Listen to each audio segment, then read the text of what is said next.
Here's Spotfest. The roof is on fire. We don't need no water. Let that mother burn. Yeah, hey, way to bleep ourselves in the first 30 seconds. We're getting better, ladies and gentlemen. Hello and welcome and hello. Thank you guys for joining us this evening. This is Total Spotfest. I am JJ. That is Jamie. That is Austin. Boy, we got a hot show for you tonight. The puns are gonna be stacked up, ladies and gentlemen. Just buckle in. Thank you, Rob, for chiming in. Please, if you are live in chat, join our friend Rob and accompany us on this journey of punniness. But thank you. How are you? Before we get into it, how you boys doing? How was your Labor Day weekends? Pretty solid. Went to the ICT Comic Con here in Wichita and met WWE Hall of Famer Sergeant Slaughter. So that was a good time. Nice. Yeah. That was rad. That picture you sent was awesome. Yeah, that's pretty cool. Jamie, yourself? Was cool too, 'cause, it was one of those things where he was just chilling at his table because it's Wichita. Nothing's ever packed. Nothing's ever too crowded. So he's just chilling at his table, not like a line of people or anything. So got to walk up, chat with him for a while, got him to autograph a figure, took a picture, all that good stuff. But yeah, it was a good time. Did you have him put you in the Cobra Clutch? You know, it was $20 more on the picture fee to have him put you in the Cobra clutch because he's a worker, so he's going to charge for that. He actually had a Cobra Clutch line item. Yeah, like so. That's amazing. Like, that's great. He's there, like shaking hands, taking pictures, signing things. But there's a dude that's running his table that I think just pays him to be there, and then like sells. Got figures for sale to sign and things like that. And he's like, it's this much for a picture, $20 more if you want to put you in the Cobra clutch. And I'm not a big picture guy as it is, so I was like, we'll just take the picture. That's fine. But afterwards, I was like, I fucked up because I should have got the picture of him giving me the Cobra clutch and the wife just pointing and laughing. But, yeah, that's a Christmas card waiting to happen. That is a Christmas card. Unfortunately, sometimes the best ideas come after the fact. So if I ever run into Sergeant Story Slaughter of my again, life, Austin. Don't worry about it. I also didn't think about it till afterwards. I meant to ask him if the y'all may have heard this story in passing. WrestleMania 17, one of my favorites of all time because I was there. Gimmick Battle Royal. Iron Sheik wins. Slaughter comes back in, puts him in the Cobra clutch afterwards. But there's a story that the only reason Iron Sheik won is because he couldn't physically go over the top rope. So he had to win the Battle Royal. And I didn't think about it till after the fact. I was like, damn, I should have asked him, like, is that true? This will work. Yeah. Let me know. Everything's a work. Everything's a work. Yep. So, Jamie, remember when you remember at the Heather? Welcome. I know Heather's been absent. I know she's probably got school going on here. We'll do a horror. Jake the Snake. Hey, That's one amazing. gonna be up in Des Moines at the end of September, Heather. If you want to go. No, but I was gonna say. So you remember back when we would, because we always, whenever AEW comes to town, we always get a big group of friends together. We get like one of the luxury boxes, and they used to do these. When the weather's nice, they would do these like little side parties for everybody that had a luxury box, right? And one time we were there and I won that gift card because nobody went up to answer the easiest like question, about what music was playing. It was the Dark Order theme, and I won a gift card for Los Cabos. I finally used it this weekend. Me and my best friend and his wife and a couple other people, we went out to dinner, and food was amazing. Their service was okay. We tried to move so we ate, then we went on we were going to get some drinks and hang out. There's a band playing, and we want to go to the patio. It was a little warm. It wasn't terrible, right? But it was like at 5 o'clock it was like 6 o'clock in the evening, right? So it was right when that sun's at that right point. So my best friend, he's like, well, I'm going to get an umbrella so the sun's not blaring in my wife's eyes, right? And boy, they didn't like that, That was a liability, apparently, because we were moving an umbrella on a patio or something. So, yeah, you gotta love it. Good old Independence, Missouri. So, That's fair. You didn't go to the lake. Did you have a good weekend, though? I mean, I funded somebody in Baltimore a $1,700 trip to IKEA. That was really cool. Damn. That sucks. I mean, other than that, like, I don't know if I can top that. Yeah, $700 at IKEA. That's a lot of IKEA too. 2 separate transactions, one for $900 and then one for $800. They cost the one for $800, but the $900 one, of course, is the one that went through. So that was really sick. Ouch. I really enjoyed that. Well, we hope everybody else had a wonderful Labor Day weekend.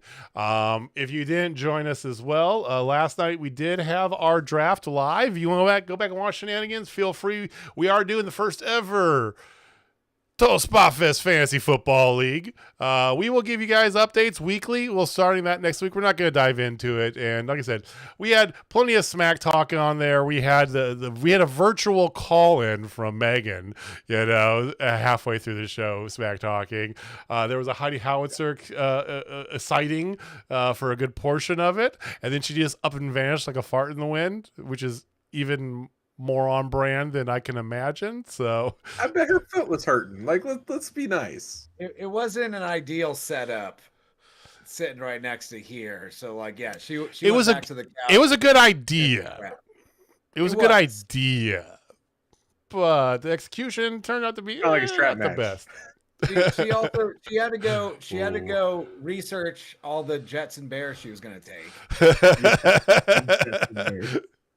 So we will spend, just to give you guys a heads up, we're probably going to spend about 10 minutes or so each week recapping fantasy football. I know a lot of you watching are in that. Rob, I know you're in the league as well with us here, the Rowdy Pipers.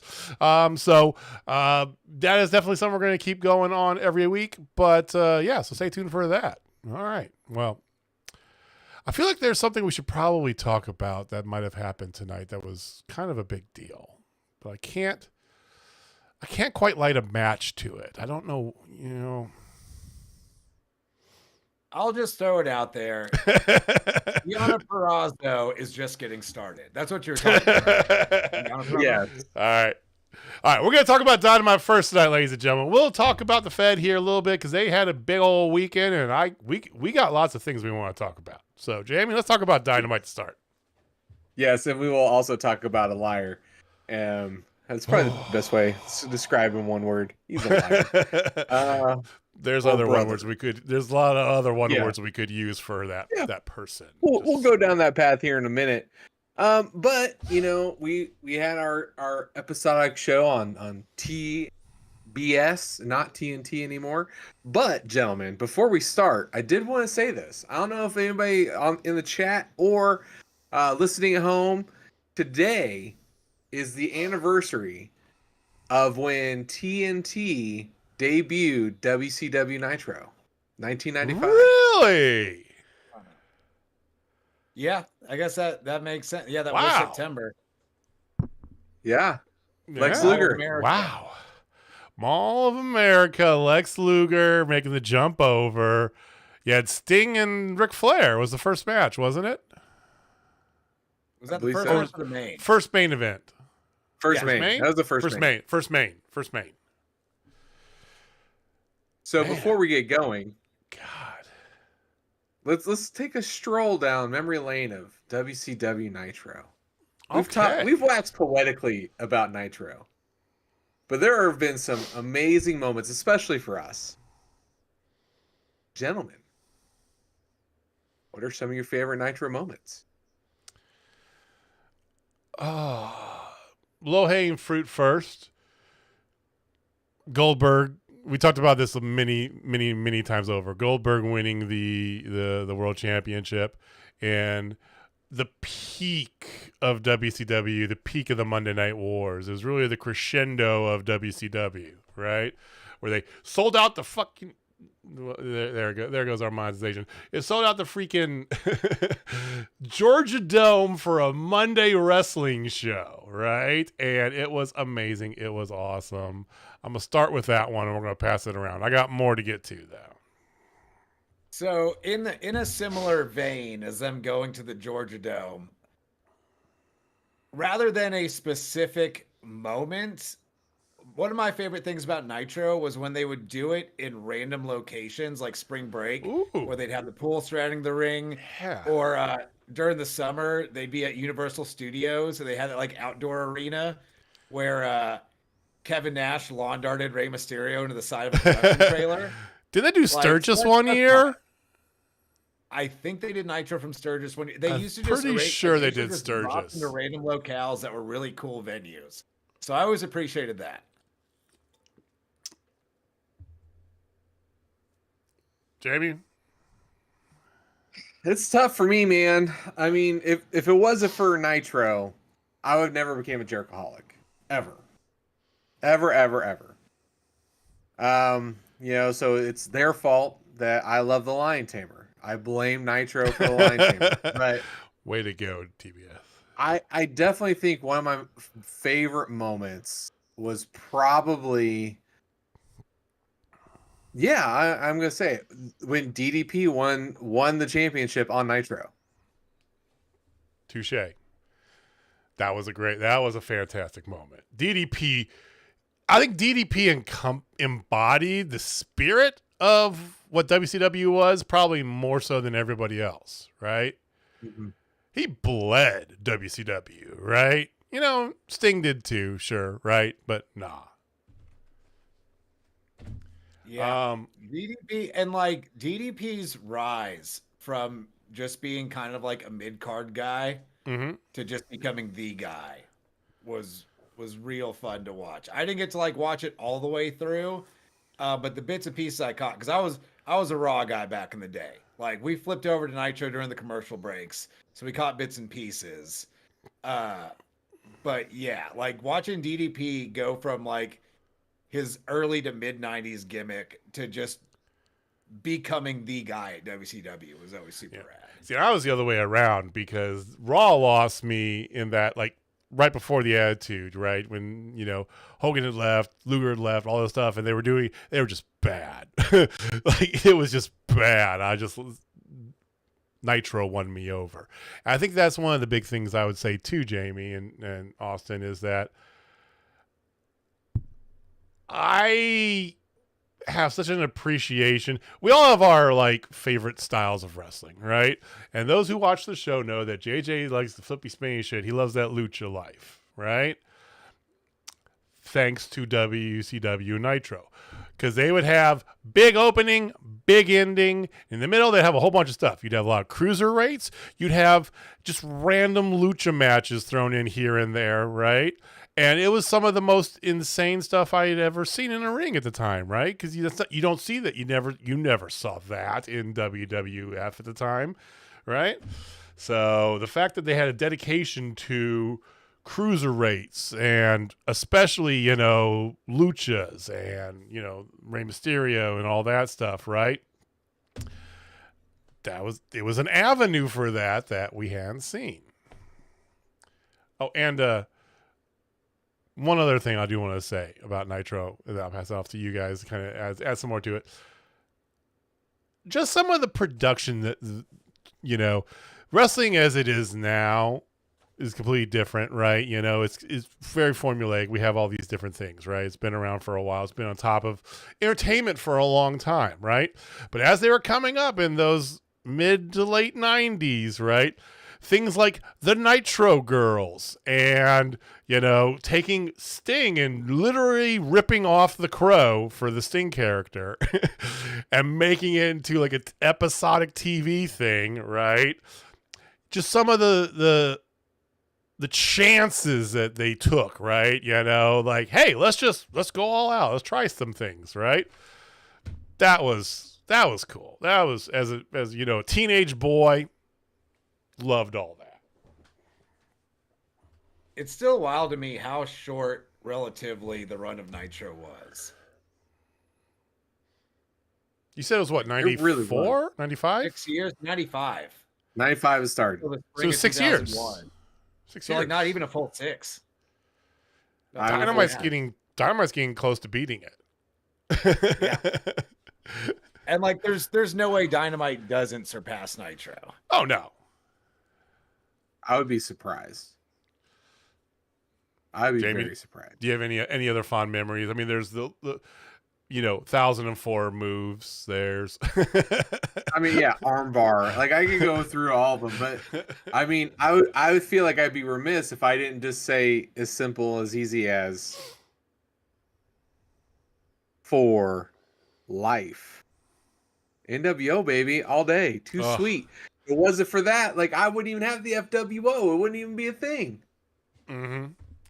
Changed the game, right? We thought we knew, like, there was only really a faction that ever really lasted. It was the Four Horsemen before that, right? There was stuff, but not really. That changed the game for wrestling. Hey, you put some respect on Ted DiBiase's $1 Million Corporation. They were a menace for The Undertaker in the year of 1995. Touche. Hell yeah, brother. It's kind of wild to think about. Like back then, the $1 Million Man was the rich guy gimmick, and nowadays, like if you met someone, they're like, "Oh, I have $1 million." Like that's not a small amount of money, but it's not nearly as impressive as it was in the mid '90s when you thought Ted DiBiase could buy anything he wanted. Yeah, I'm $1 million man. Really, that gets you a 2-bedroom house in California. Congratulations.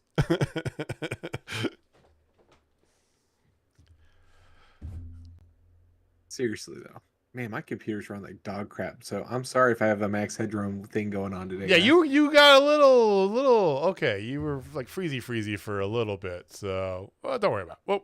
We'll be fine. Can you at least hear me? Do I sound okay at least? You sound fine. Just every once in a while you get a little stutter freeze. You know, max headroom. That's even beat me there.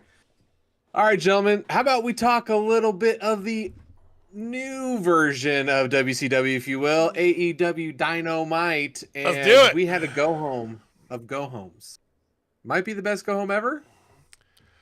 It's hard to argue against that statement. So the way it ended. For some reason, I didn't think this felt like a go home show, but this still seemed like a better episode of Dynamite than the All In go home show. Like, it was better than all of their go home shows, but it didn't really feel like a go home show to me for some reason. It just felt like a really good episode of TV. Okay, follow up on that. Do you think it's because this is that, and next year we won't have this nearly as bad because they're stretching them out a little bit more, but because we have the 2 weeks between major shows, right? Do you feel like that contributed to it, maybe? Yeah, I think that's probably it. It seems more like we're still kind of dealing with the fallout of All In.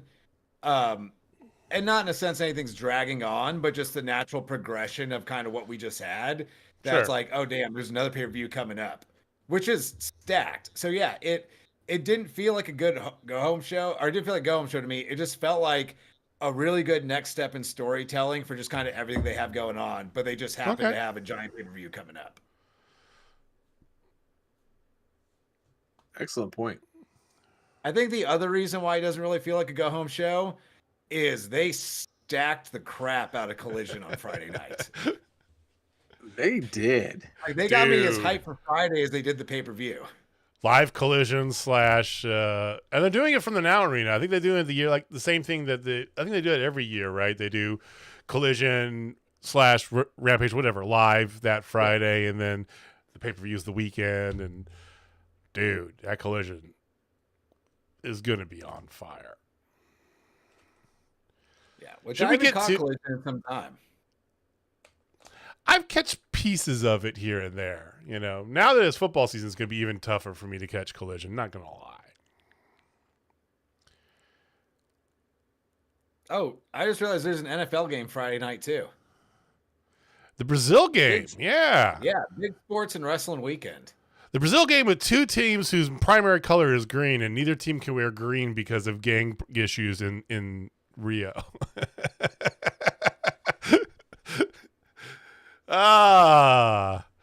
So where do you want to start off, Jamie? Should we start with the big part? Are you okay there, man? You look like you're freezing. I'm annoyed because Discord is like pinging my computer super hard right now. It's like maxing out my CPU. Sorry. Nerd talk. I'll have to switch to my phone. Yeah, no. Gentlemen, I want to start with those matches. Like let's get through the matches. We'll save the heat for later. Literally and figuratively. I told you, puns all over the place, baby. Let's go. You know, before we get into that Ring of Fire, let's go ahead and let's talk about moves of fire, and let's talk about arguably not arguably the match of the night. 100% the match of the night. If you disagree with me, you can fight me all you want. That is, of course, I'm talking about Okada and Kyle Fletcher. That match, amazing. Yeah, that about sums it up. It was I mean, you know, Kyle Fletcher had a fire match last week, and then he follows it up with Okada. He had the Ishii fight over the weekend on Collision, I want to say, as well, you know? So, love the push of Kyle Fletcher. I think that's smart, too, when you're going in between like pay-per-views like this, right? Giving somebody on the mid-card, giving them a good little push, right? It's not leading to any major story that we know of for him, but, you know, give people some time to recuperate and everything like that. And my God, I just want to say again how much I love having Okada on weekly episodic American television. Who would have thought? Who would have thought he'd pull it off? But we should have known. It's fucking Okada. Yeah. And just like still going out there and having bangers. We had the Claudio match 2 weeks ago. Last week, was it? 2 weeks. 2 weeks ago. 2 weeks. That was That's right, that's pretty all in. right Pretty before All In. That was in Cardiff. Yeah, like you can't say you're wrong saying this was match of the night. For me, it was a tie with the trios match. But I just love some tag team and trios action. Personally, I like the trios a little bit more than this match, Jamie. I'll fight you for it. So this match had everything. Like Kyle Fletcher is a future star, gentlemen. I that's all I gotta say. Like he is going to be beyond special. He is literally baby. So we have baby Okada over here, which we'll get into in a second, and then we have baby Ospreay. Like I don't see the problem in it, and two, it's just like good God. And then the fact that after the match, baby Okada happened to roll down to the ring because there are some debaucherous ways of winning, and he's also part of the 4 other men that could possibly be in like a 4-way championship match. Yeah, you can mark Takeshita in that match. Sorry, Mortis.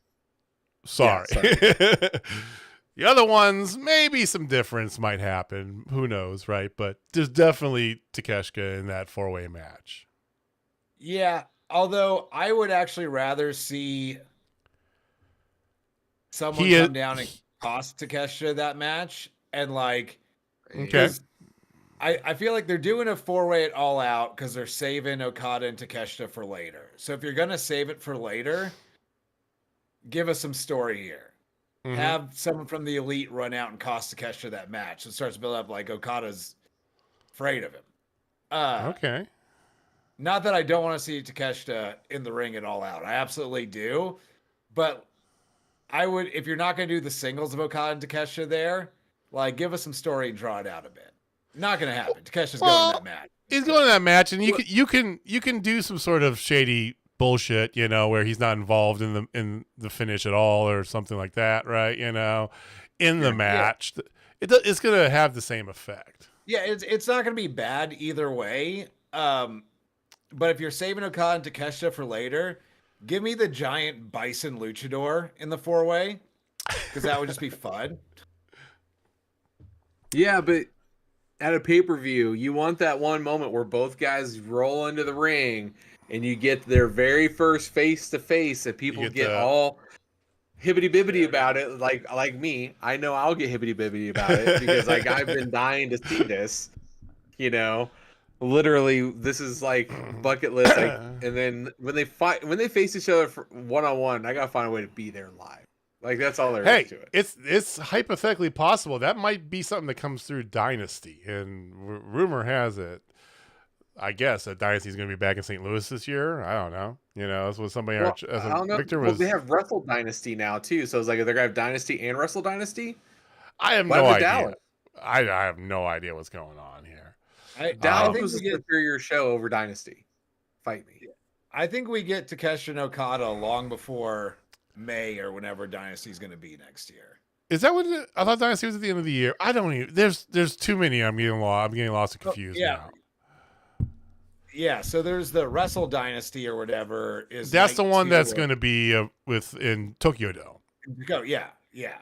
And I think if they do another Dynasty pay-per-view like they did this year, that was like May. Okay. April, like that. Because you got Full Gear is the next like seminal one you're going to have. The one up in Tacoma. That's the one I'm thinking of. Wrestle Dream. Wrestle Dream. Sorry. Wow, there's two. I'm not saying there's too many, Tony, but it feels like there's too many.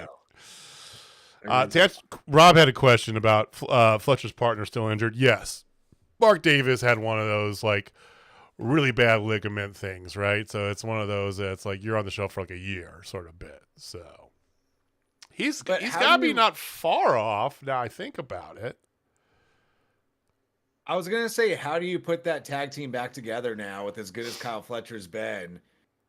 But maybe you do it just to hold on to Fletcher while the top of the card is so crowded right now. I think you don't need to put the team back together. I think you can reintroduce Davis whenever the inevitable Fletcher fallout from the, Don Callis family happens. I say inevitable, but I don't know if it's inevitable anymore, to be honest with you. Yeah, exactly. When he goes to join with, because they've painted those brushstrokes pretty well for the past few months. So I think that when that happens, that's when Davis comes to make the save to join the foray, right? He might just be there in muscle only for a lot of it. That's my prediction. I politely disagree. Okay. Let's hear your politely disagree. I think he's going to come back. Kyle Fletcher's going to be so excited he's back. Like, whatever. And then they're going to have like a tag team match together. And then Davis is going to turn on Fletcher saying, why you forgot about me, and all this stuff, and just starts going after him to make Kyle Fletcher officially a babyface, give him his babyface turn away from Don Callis, because Davis will side with the Callis family, and that'll get him officially away, like he gets beat out, if you will. And then you have Ospreay, Fletcher together, and their variation of the United Empire. Then all they have to do is get Jeff Cobb, and everything's right in the world. Yeah, that seems more likely. Like Kyle Fletcher's he's gotten too good to go back to a tag team. Yeah. I don't even think he would go to a tag team. I think that he would just be with the assistance of his old tag team partner, who would, it's hard to say. Now, again, we got to see when Mark Davis is going to be back. Who knows, right? But he had one of those like really like ligament sort of, you're on the shelf. Yeah, it was not a quick road to recovery for him, Rob. So that was the official first match of the night after a, what, we'll go backwards because I do want to talk about this promo. Garcia really tried. I enjoyed his promo. Yeah, like overall, I really like his. Like a couple times was like, what does that do anything? Like you forgot a couple words in there, bro. But it's fine. I get what you're trying to tell me right now. You're good. You're good. Just keep with this momentum. Keep with the heat. Like let's go. Like let's keep going after him. And then like the whole hair transplant shit like that got me great and everything. And then I loved how MJF even called us like, oh look, Daniel learned how to talk. The heat was good. The heat was good. It was fine rub. This is a match. This has already been built up as a blood feud. Doesn't need any more blood, before the match. But whatever. It's cool. It's good. You get MJF on your TV. That's never a bad thing, right? That's good heat. I'm fine with most of it. I do enjoy, and it gives it kind of that more unscripted feel, even though it's definitely not, right? Where they have the two talking over each other at certain times, right? Yeah. I like that little aspect, right? It's about those little things. Kind of like we praised WWE for doing the long single cam shots, right? Little thing, big results, right? Very impactful. This isn't as big and impactful, but I enjoyed it because it gives some gravitas to that. It's not just you talk, I talk, you talk, I talk. Right? It's a little bit more what it would be like in real life, right? So I like that little bit. Yeah, this was a fine segment. I just keep finding myself less and less interested in whatever MJF is doing. Like, clearly for a lot of people, it's an enjoyable part of the TV show, so I'm certainly not sad about it. But, like, I feel it's the same MJF shtick and same MJF story over and over and over again. Like, it just does nothing for me. Yeah. I mean, there's we've seen this man be able to do some different stuff and some variations of what this is, Jamie, right? This is just feels like going back to the shelf and pulling it off and being like, here's your standard boilerplate MJF. Enjoy, right? Yeah. It's not bad. It's just like we know this. It's the same thing, right? Yeah. It's a rerun. All right. So after this, wait, I'm sorry, guys. I'm getting a phone call. Hello, Riley. What's up, man? Yeah, big Billy Bill? Big Billy Bill? Yeah, man. I love the fact that they purposely carve out time just to let Mark Briscoe talk to us. But the thing that popped me the most was Kyle O'Reilly with his hand like this, just saying along with it. Like, it was absolutely the funniest shit all day. I needed that. I needed that laugh so bad today. I need a random episode of Dynamite where it's just Mark Briscoe and Tony Schiavone calling the action all night long. Dude, Mark Briscoe on commentary. I don't think there's enough fluids in my house to maintain me. I mean, I would. Oh my God, dude, that'd be so good with Tony Storm as the color. Let's go.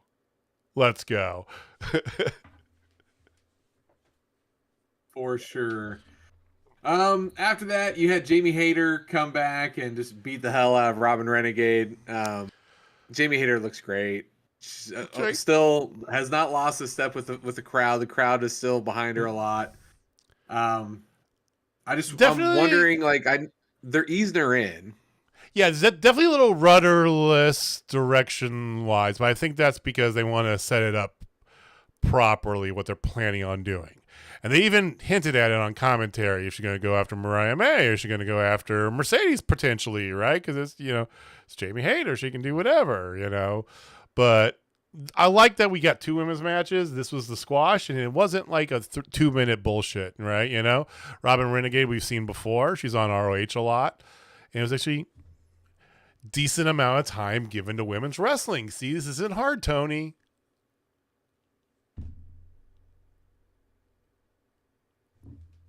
Yeah, definitely feels like they're just kind of slow walking Hayter back in, which isn't a bad idea.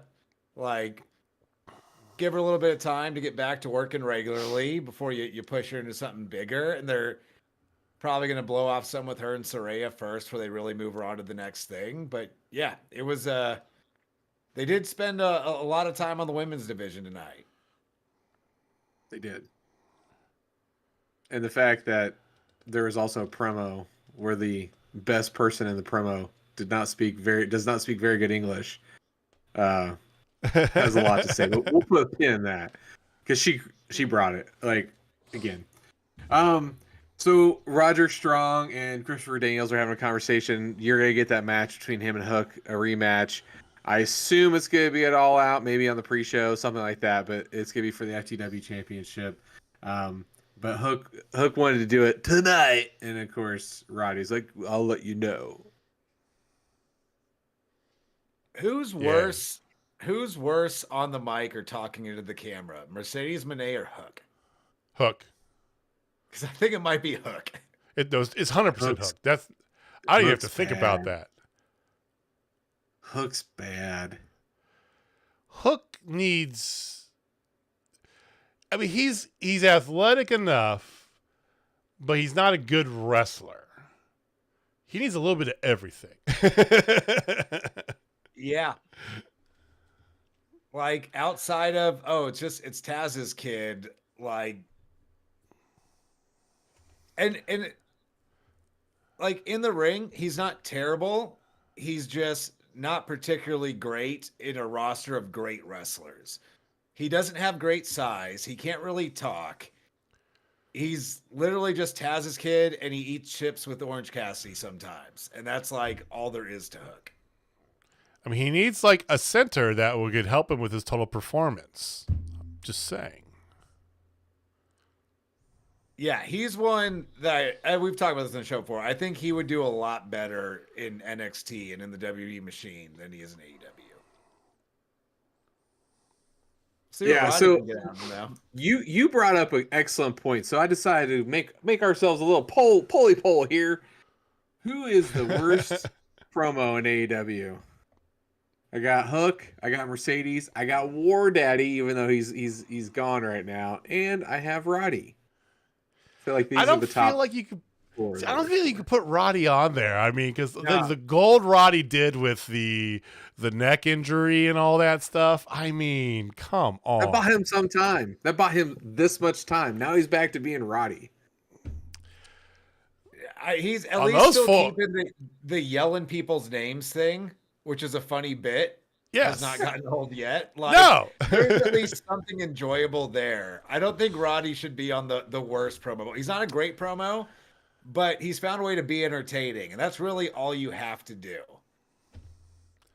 We'll let you guys vote. Polls up in chat for those watching us live. So, Well, I just kind of put Roddy because before Roddy was one of the worst, but definitely, I mean, if you got top three, it's gonna be Hook, Mercedes, and War Daddy for sure. I mean, I I feel would like say Mercedes Kyle isn't O'Reilly's bad. the worst promo than Roddy. yeah, I would say I don't know. That was amazing what you just did. I would say That was that remarkable. Mercedes is just it's not on the same level. Like War Daddy and Hook are just bad, just terrible. Just should never have a microphone. Very little reason for them to ever say words, period, right? With a camera in front of them, right? They're more or less meat fodder to throw out there on television. Mercedes isn't that, she's not delivering well. So, is it good? fair. No. But I think that War Daddy and Hook are in their own stratosphere of badness. That's my opinion. That's fair. That's fair. That's fair. That's fair. Should we move on So to after this, the search what for about- Darby? John Moxley and Maria Shafir. And by the way, can we just all am I the only one who thinks this or saw this? But Marina Shafir, when she first came to AEW, did not look anything like Maria Shafir in NXT, right? Right. And right. now she comes back and she looks exactly like the way she did in NXT. Is it just me? Because I felt like literally I thought it was two separate people. She definitely looks different than she has her entire AEW run up until now. Yeah. For sure. It's 100% different packaging, Are you But it's good. It, immediately makes are you her going more down this Shane McMahon pipeline? Is that where you're going? No. Okay, I all just right, was good. calling it out. Like All she right. looks like two separate people. Absolutely. And she needed to because her gimmick got stale. They didn't push her right. She's a bad promo. I mean, that's fair.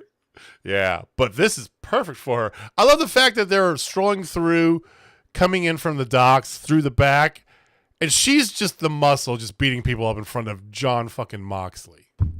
I love this. My Making favorite, those John extras earn Moxley's their like, paydays. John Moxley and Jack Perry's face is like, you know what? You're a nice kid.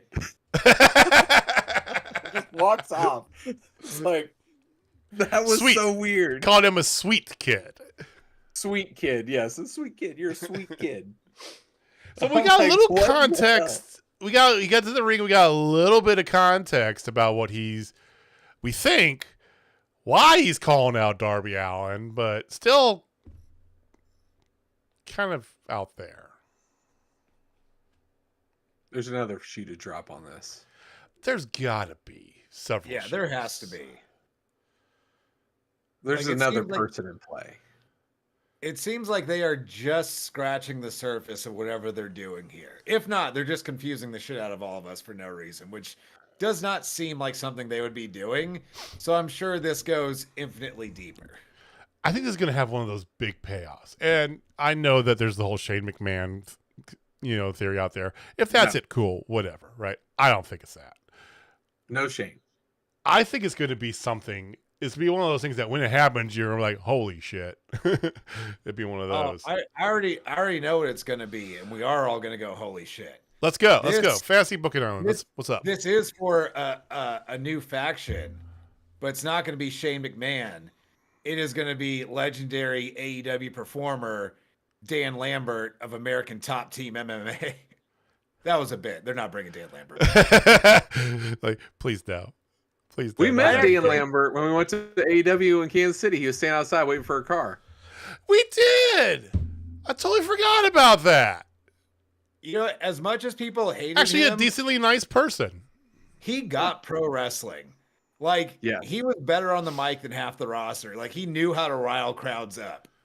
Well, and the tone he was talking about was just that, right? He wanted the old school pro wrestling. It's kind of that red hat, mentality, taken to a wrestling circus, but it's a gimmick that works. I mean, you're not the wrestling I knew growing up, so I don't like you, right? So yeah, Rob brings up a good point, chat. No, they did not talk about Moxley splitting from the BCC. And that's the other reason why I think this is going much deeper and getting bigger. Because I don't think they're just going to leave that loose. Like, he just disappeared for a while and came back and is just ignoring them. Yeah, like, I would expect him to be like, yeah, Mox is doing his own thing because that's what Mox does.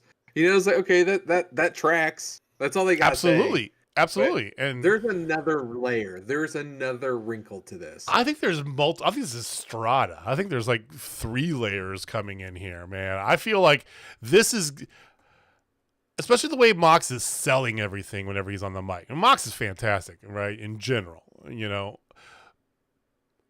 but the way he's selling this and everything, his body language, his facial expressions, there's levels to this that I think is going to be fantastic. So I'm excited to see where it goes, honestly. I think one place it's going along the way is in a couple weeks at Grand Slam, we got the American Dragon defending the title he's definitely keeping on Saturday against Darby Allin, who Mox keeps calling out. And I imagine Mox is getting involved in that match somehow. Do you gentlemen believe that Mox will be the person who retires or ends the full-time wrestling career of Bryan? That's what I think. I'm leaning that way. You don't. I don't. You still think it's going to... Go ahead. Well, so I was saying, there were rumors floating around just this week on the Twitter that they're seriously considering Darby winning the title at Grand Slam. Which is why I said I think Mox is getting involved. How he gets involved, I don't know. But Danielson's going to stop being full-time, but he's not going to stop forever. I still think, though, more likely than not, he wins at Grand Slam, and I think we end up getting him retired against an Okada and Omega and Ospreay at that Tokyo Dome show. That makes the most sense. I was like Tokyo Dome or this show in Tacoma, the Wrestle Dream. I could see him in his home. It makes more sense Tokyo Dome, not gonna lie, but I could see them doing it back in Washington, back in his home, right? I could see them doing that. That makes complete sense. I could see it. It is, it's end of October, so that gives them about a 10-week reign. It might just be more wishful thinking than anything, but I'm thinking they're like, hey, dude, it's the beginning of September. That show in Tokyo Dome is early January. Give us 4 solid months of American Dragon. Oh no, I think that makes the main event. Like I said, that makes more sense. I hear you, right? I think maybe what if it's Moxley in the Tokyo Dome? Boom! It's a little bit of everything. Let's just put it in a giant pot and call it chili. Ooh, chili sounds good. And there's really not a wrong answer. That's what makes this run so interesting, is there's added stakes on it. He's more or less done when he finally loses it. And it could be any number of people at any point in time. There is one wrong answer, and that's Darby Allin. That's all I gotta say. He's not world championship material yet. I think Darby Allin's definitely getting a run with the AEW world title at some point. Same. Well, just not yet. Yeah. He will.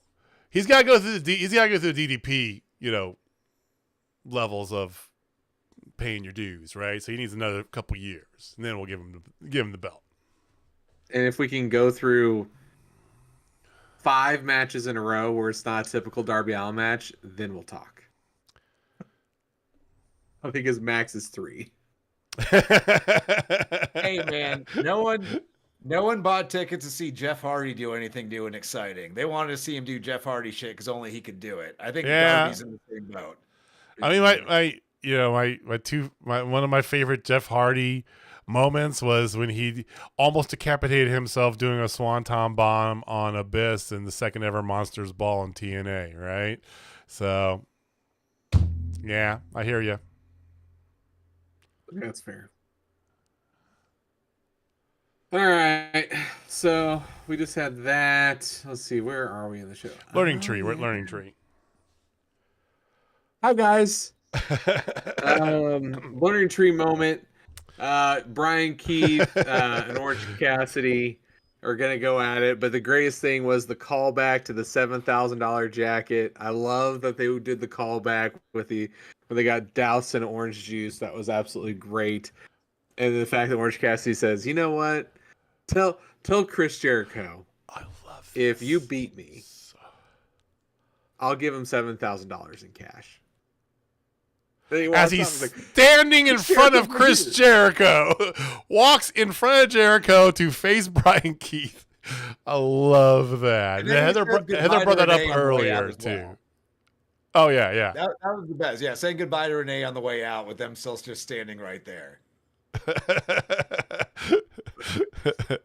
Pay the price. Apparently our moderator Heather, she is the Brian Keith of her group, by the way. So touche. We love us some Brian Keith and Orange Cassidy on Collision. Like I said, they're stacking Collision this week. Collision's on fire.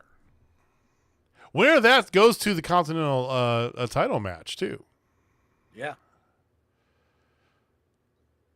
Yeah, I mean that goes like again with that fatal 4-way or whatever to get in there. And who was the fourth one? It was Lance Archer versus somebody is the last one. Mark Briscoe. Mark Briscoe, okay. Yeah. So odds are you're gonna have Briscoe, Takeshita, Orange Cassidy, and then Okada. Odds are. Which I mean would still be a fun match. But I would not be sad about seeing Brian Keith in there. Yeah, you mix up the Brian Keith, or you put Lance Archer in that match. That would be cool. Actually, I think that is a match that really plays the Lance. Like, I don't want to see Lance Archer in just regular singles matches. Gimmick matches, multi-mans, great. I just for some reason lose interest in singles matches with Lance Archer. Lance Archer, yeah, because he needs to be protected. He's not the greatest wrestler. Is not. His best singles was in Japan. Yeah. 8 years ago, and I hate to be that blunt to him because I do really like Lance Archer. And to a man, everybody says Lance Archer's like a big teddy bear. He's like super nice guy. Is. I've met him on several occasions. Absolute sweetheart of a man. Yeah. But his best singles wrestling was in Japan about, 6 to 8 years ago. And that's the thing, like, he can still do plenty of cool and entertaining shit. But like a multi-man where you get some cool big man spots, then he just does the AEW, I'm going to kneel on the apron like this for 5 minutes. It's just the problem is he's got typical big man getting older issues, right? Yeah. Those big men get blown up faster. Those joints don't work the same, And like we got Big Bill, which just we got Big Bill. Yeah, I love me some Big Bill. Big Bill's the best. Does Big Bill have his own shirt out yet? They're releasing a bunch of new shirts. I don't know if y'all have seen on Twitter they just hired a bunch of graphic designers and they're releasing a bunch of like cool looking shirts on Pro Wrestling Tees or some different shirts. Nice. Yeah. Yeah, there's like 18 variants of the All Out shirt, which I was wearing my All Out shirt yesterday, which they have a variant that looks exactly like the one that we had. Like, I guess it's their go-to. But then they have like a whole bunch of other ones, which is pretty cool. And then they have the Top Rope Tuesday is a American Dragon shirt with like stars on it and stuff. It looks pretty sick, actually. I'll have to go check it Yeah, out I saw after we're they're done doing here. some like special edition hanger shirt that they're only selling for an hour at some point on Friday. Oh. I think it's like noon Eastern on Friday. It's available for 1 hour, and that's it. Yeah. It's like a Hangman tarot card, you know. Yeah, it's a dope shirt. Oh. Yeah, Okay. it looks Well, pretty rad. I'll have to check that out here as soon as we're done with the show. So hopefully, to circle back, hopefully we do get a Big Bill shirt soon because I will certainly buy one to support the cause because Big Bill is the best. Big Bill deserves I will it, buy a most Big Bill definitely. shirt. Even if it's black, Jamie? No. It could literally just be a can't black be shirt black. with just Big Bill in small white letters, and I'd be like, "Yep, you're getting my money because it's Big Bill merch." Get this man some merch It dollars. should be Let's red. go. It should be red because he's the redwood, right? Like it's just solid color shirt, plain white text that just says Bill, but in very big letters, and that's the whole shirt.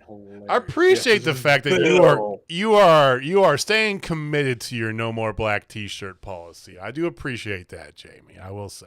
Dude, I mean, the It's last tough. one I bought, It's a little tough, but I appreciate it. the last black wrestling shirt I bought was from Gary J. Just because it's Gary J. I think my last one He's was always been good. maybe Allie Catch. 'Cause she didn't have a white one. I wanted to support her, so I think that's the last black wrestling shirt I bought. You know who I want to support? Nyla Rose. Coming out of the face tunnel. And she had a championship match against Brian May, gentlemen. I feel like Mariah May always gets like the first like title defense for any new champion. That's kind of her role now. You mean But- Nyla Rose? Yeah, Nyla Rose number one. The second women's match of the night. By the way. So I am nothing but a fan of Nyla Rose. Best Twitter game in the business. By You far. don't follow. For some reason, By I've mentioned far. Twitter like 18 times tonight. I just tend to be tremendous follow on Twitter, and I've enjoyed most Nyla Rose matches I've ever seen. All that being said, I thought she looked a little slow tonight, and it was kind of awkward in the beginning, like with the slap spots and stuff. Yeah, the soft spots weren't great, but they got good after that. It did pick up. It did, and again, not hating on Nyla Rose. Nyla's awesome, and like I've seen plenty of great Nyla matches. But yeah, this one just seemed a little awkward from the start. Well, just sometimes, you know, you gotta feel into a match is what it feels like, right? You know, maybe they didn't have the best chemistry to get going on it, but there's always peaks and valleys with a Nyla Rose match. You know, Nyla's good enough to recover from that and make it into a good match, right? And I'm just happy to see two women's matches, and then we follow it up with two. I'm not trying to jump ahead here, but there's two more women's things after this too. What are we doing? It's like we have a women's division now. All I know is, you know, at first I wanted Mariah May to be more of a transitional champion, but I'm loving her as champion. I think it's. Have you seen her media blitz she's been doing too? Did you see her fold that guy like a freaking lawn chair for Barstool Yes. Sports? Yes. That dude had he couldn't control himself. Like and I don't blame him. Barstool He's thought they were going to be, oh, here's a little hot chick coming in, and they got owned. I mean, she turned it on. She turned on him, and then they started talking, and she made another dude just lose his tongue, right? You know, it's like, oh. Yeah, Keep the belt I on her still for a think- little bit. I still think it's going to be a fairly short run. Probably not like as soon as Grand Slam, but I think you can circle back to Mariah May before too long. Like I wouldn't mind seeing a very short first run, but her getting back to that title within the next year or so of losing it. They have just done the heel women's champion that just kind of keeps cheating to win for like ever. It's been going on. You had the brief Thunder Rosa window. You had like 2 weeks of Sheeta, but get Hayter the belts for a while. I say Hayter gets the belt before the end of the year. Yeah. And then you can do other sort of things with Mariah May. You could have Tony reintroduced at that time, right? You know, give the belt to Hayter, let her run with it for a bit. But I feel like they'll do that before the end of the year, Jamie. I don't think it's going to be a terribly long, but I think it's going to be longer than we thought. Because we thought she's going to be 100% transitional. I wouldn't mind seeing the AEW women's title just kind of get hot potatoed around a little bit. I mean, you know my stance on this, boys, that move titles around like all the time. Yeah. Especially like you've got a pretty fleshed out women's division now. You don't need one person holding the title for a year at a time. God, no. No. I just want her to hold on to it a little bit longer than what I was originally expecting, which is Full Gear. I'd like to see her hold it till like the first part of next year. Just like get there, and then we kind of get that, like have like 4 or 5 women just like exchange it for a while. Kind of like what they did with Trish and Lita and Molly Holly there did for a minute, but it was always the main two. Just do that kind of thing. What do you I mean, Tony Storm was resurfaced in Australia, obviously to take some time off, but also do some early press and prep for Grand Slam Australia. Do you think that's in February? And she's looking for Wendy Richter again. She's looking for Wendy Richter in Australia. I'm glad that I thought for sure this would snap her out of this and they do something different with her. I'm glad they didn't, right? Committed to this bit for as long as it takes until it goes totally stale. I am down.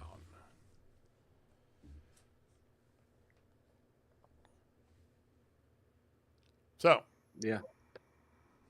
So after that, gentlemen, you had a quick little vignette of Deonna Purrazzo saying that, that strap match that she had was supposed to be her magnum opus, but now, she's just making more art and she's just getting started, guys. Trying to reset Deonna Purrazzo is not a bad idea.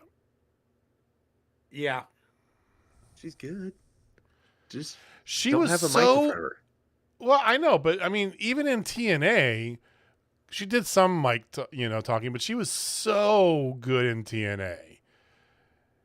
I think that's what this was, because this felt a lot more like the Virtuosa persona they did in TNA, which is the proper thing to do with Deonna Purrazzo. This Deonna Purrazzo is like the good face, was a swing and a miss from the start, right? So they didn't do her character justice from the beginning. So I think they're resetting that. And yes, there's a lot of heel women on the women's division, but Deonna Purrazzo heel is good. Really good, especially considering how well she wrestles. So we'll see how it pans out. She got dealt a pretty rough hand off her debut. And I don't think it was like them trying to bury her or anything like that. It was right at the time when the crowd was really starting to get behind Tony Storm. Yeah. And they were ready to just turn Tony babyface. And then you throw Deonna out there as just kind of a white meat babyface, and she just got eaten up in that feud. It was a swing and a miss. And it's taken 6 months or so. So yeah, you let people forget about it a little bit, try and heat her back up and get her out there. Because yeah, she's definitely an asset in the ring. That's what I'm saying too. Keep that women's world title ping-ponging around. Like you've got a pretty solid top of your women's division, and you've got a pretty equal footing. It's not like the men's division where like if you got Will Ospreay, putting the title on Darby Allin's a little weird. Like the women's division, there's a lot of them that are on a very even level at the top where you could realistically bounce that belt around. I mean, I can start giving off names, Jamie, and you can start saying, yeah, I can see them as women's champion, right? Oh, 100%. Jamie Hayter, yes, right? Yeah. Sheeta. She already has been multiple times, right? Deonna Purrazzo, I say she could be champion, right? Keep going. Yeah, Thunder Rosa already had it once. Oh, you wanted to keep going? I'm sorry. I was just saying. Like, Oh, I don't know. We could go. We could go. For I a was while. I was ending because we were talking about Deanna Purrazzo. That's why I was getting to that point. That's fair. That's fair. Well, realistically, Thunder should be the next in line for a push because she's the one who beat Deanna. Deanna's the one who gets the spot and not her, so that's a little weird to me. But I could see Thunder Rosa being one of Mariah May's pay-per-view title defenses. If she's going to rack up a few and dropping it. I like it. So speaking of yet another women's segment, you did have Mercedes Moné with Big Mama Cool Camille. I am gonna get that over. I don't care. She's the female beast, Big Mama Cool.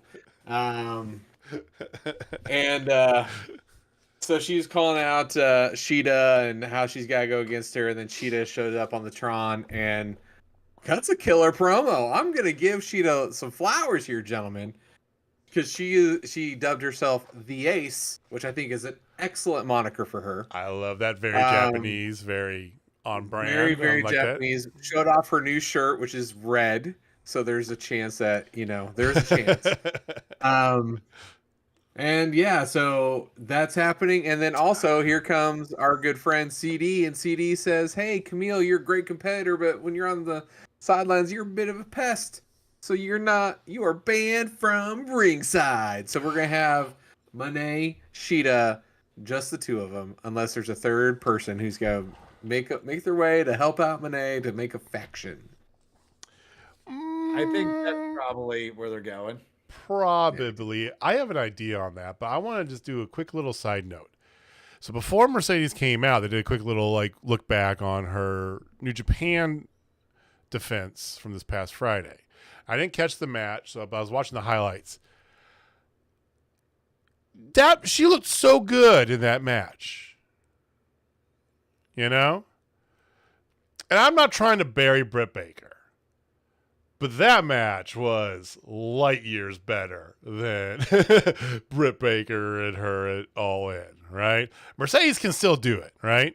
And even when she has the right opponent, her finisher works. But, she looks so. I just wanted to kind of just throw that out there, right? Because there's a lot of people hating on Mercedes that says she sucks, she can't wrestle anymore, she's not the same, right? Takes two to tango, I feel, and unfortunately I think that Mercedes suffers from that if your partner's not up to snuff more than other people.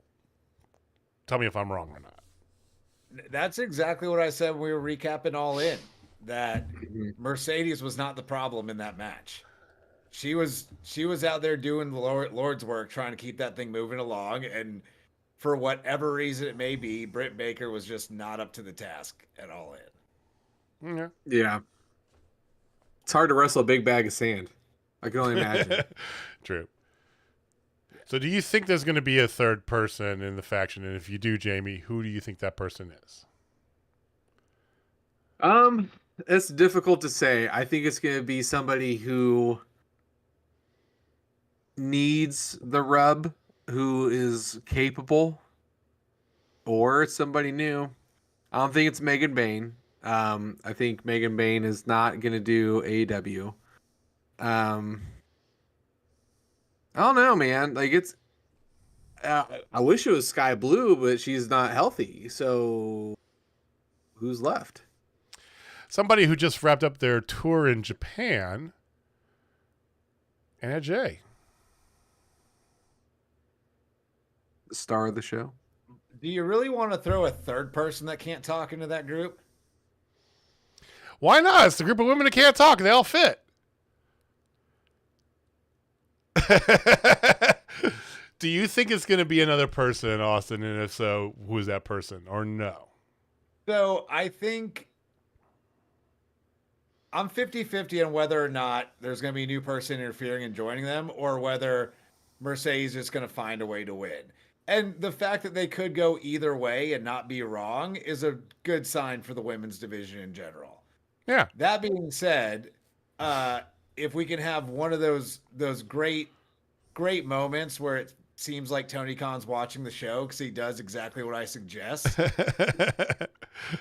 Get your notebook out, Tony. Get Stokely. It's not going to be out there. Stokely, dude. I know you want it. It's not going to happen. All right. So you are getting to the end of Willow and Statlander's feud. They're blowing it off in a street fight. Put Stokely and Statlander with Mercedes and Camille. Give me Mercedes flanked by Statlander and Camille with Stokely as a mouthpiece. That's a faction. Okay. I mean, I support that 1,000,000%. And depending how they book the show, if you have, let's say you have Willow and Stat, I don't think you're gonna put that. I don't think they're gonna put them on the pre-show again. But you put them at the beginning of the card. Do what? No, they're gonna be show proper. Yeah. Show proper. Second match of the night, right? So you do that early in the card. You would have room for them to come out and make the assist if you do Mercedes later on. Yeah, and I mean, you don't have to send Statlander Possible, out there like on Saturday or Sunday. Yeah, Saturday. You can just send Stokely out there and then tie Statlander back in with them on Dynamite the next week. What if they pull an NWO on us? In what What way? if it's Britt? No. That would be weird. I think it'd be hilarious. I wouldn't hate it. Your punishment is you gotta play backup to this chick now. Like, oh man. As much as I love committing to a bit and doing something solely because it's a bit, please don't do that one. That's a bridge too far. Is that okay?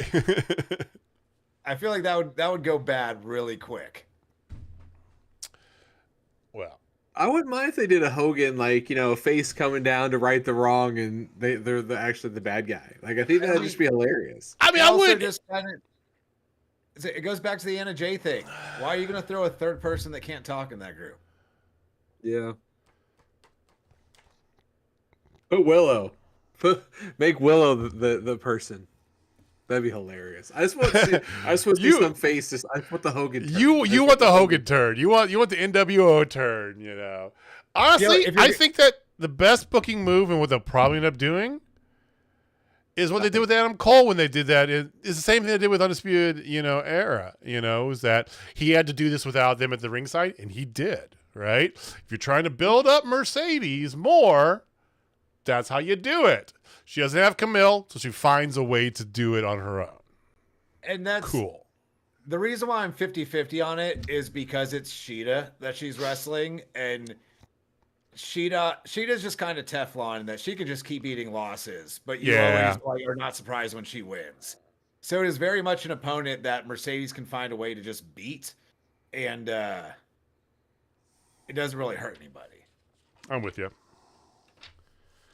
I do gotta say though, real quick, before we move on from the segment, Sheeta taking off the tie and the blazer and ripping open the shirt to reveal her new merch shirt popped the shit out of me. I audibly laughed. It was one of the funniest things I've ever seen. Yes. Sheeta is underappreciated. She's underappreciated at times, I feel. So, yeah.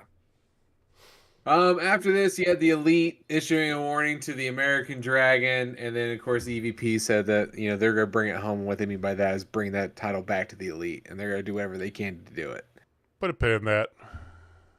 Yeah, because I don't. If it's gonna go the Elite, it ain't gonna be Jungle Man. Although, speaking of this segment, since we've been talking a lot about people on the mic tonight, Jack Perry just keeps getting better at talking. Dude. He's Drake. Started at the bottom, now he's here. I mean, do you remember, Jamie, you remember the 4-pillar match? Was that like 2 years ago? When was that? Yeah. That was a year ago. Was that only a year ago? Yeah, MJF was a champ. That was felt like last it was summer. Longer ago. Wow. But the 4-pillar match, what did we say? One of these things doesn't belong here. And who was that? Jack Perry. We might have been dead wrong because come full circle, Darby's still Darby. He's absorbed all of Sting's energy. He's in his Sting bubble. It's the Darby bubble now. It's just he is what he is. It is, and that's fine. He'll have a title run at some point. He'll sell 1 million shirts every year. Cool, right? MJF is kind of, lather, rinse, repeat, all right? Mm-hmm. Sammy did Sammy things and he's whatever. But Jack Perry was the star of that show. We didn't even know it, man. And he just, to your point, Austin, just step by step by step by step by step. Let's go. Dude, you actually saying Sammy makes me think about Tay. Tay Mello might be the person to join. She's been training. What was the baby now? Like 7, 8 months, 6 months, 7 months? Something like that, yeah. She's been wrestling. If you follow her close. on the TikToks or the close. Instagram. I wouldn't hate that either, honestly. All it took was getting 100% Heather. By Cornelius Montavious. Who knew? Punk. Who knew, Heather? I am full Jack Perry stan. I am on board now, man. Everything he's doing. He's taking it off. The black belt, everything. I love this. I love all of this. Let's go. It's wild what a difference 1 year can make. Because this time last year, we were trying to talk Jamie into getting on board with Jungle Man Jack Perry. He had just been heel, and then he was just fired for like 6 months. And now here we are a year later, and one of the best heels on the show. Showering him. 100%. Yes. He's probably the second best heel right now. We're going to put a pin in the best heel. Put a pin in that too. All right. 100%. All right. So your main event was the Trios Champions. It's not Match of the night. Belt though. It was second match. It was second best match. You just dead stopped. I love Wheeler. that. Did you see that? Just dead stopped. Like what'd you say? Yeah. So Will Ospreay, Orange Cassidy, and Kyle O'Reilly. You did have Bryan Danielson on commentary on this one, gentlemen. Excellent match. I love this match. It was a strong 1B, but it was not 1A for me. Even I think the main reason was because like about halfway through you did lose Ospreay and Pac. They just kind of But even with what you were left with, though, it was great. I mean, Kyle O'Reilly, when given the right time to shine, Kyle O'Reilly I'm reminded how special he was, right? Mm-hmm. And unfortunately, it's not as a singles competitor because this match, it proves it, right? Kyle O'Reilly, like the stuff that he was doing with the Claudio, continually holding on that guillotine, right? I mean, it's just give Kyle some flowers is all I want to say for sure, But my God, this match I loved it. It sucked they lost the two. Pac and Will halfway through. But even with that, you can't go wrong with getting Claudio airtime. And like I said, Kyle O'Reilly was I loved him.